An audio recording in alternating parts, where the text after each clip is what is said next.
raising a generation where you go to a man and they tell you you are fired, and he says,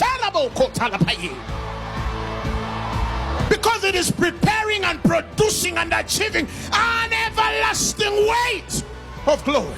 And then I discovered that God is the master of molding greatness in the most broken things.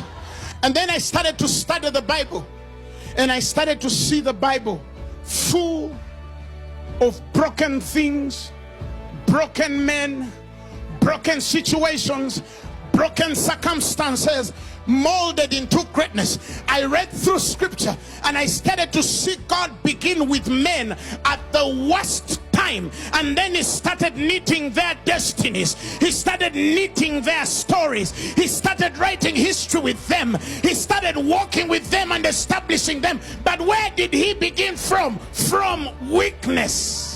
He gets Abraham and tells him, begin your story with a barren woman, and I'm going to make you a father to nations. Just begin with a barren woman, for I know the plans that I have towards you.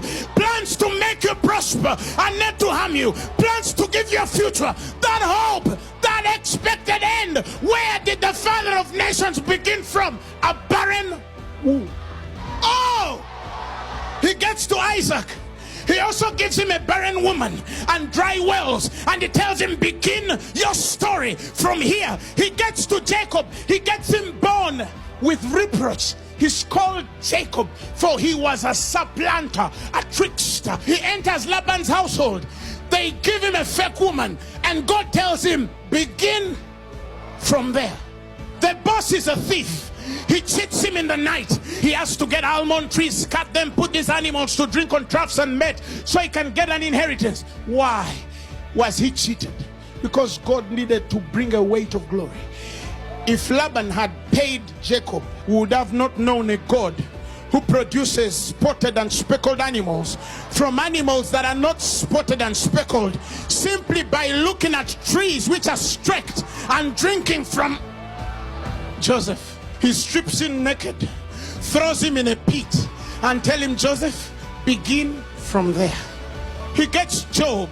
He loses his children, loses his animals, gets boils on his body, and he tells him, now your ministry, the one which they write about, begins here. The destiny of Moses begins floating on water. But God is aligning that little infant with a great destiny. He raises a Samson, he raises a Philistine, he raises a David, he brings bears and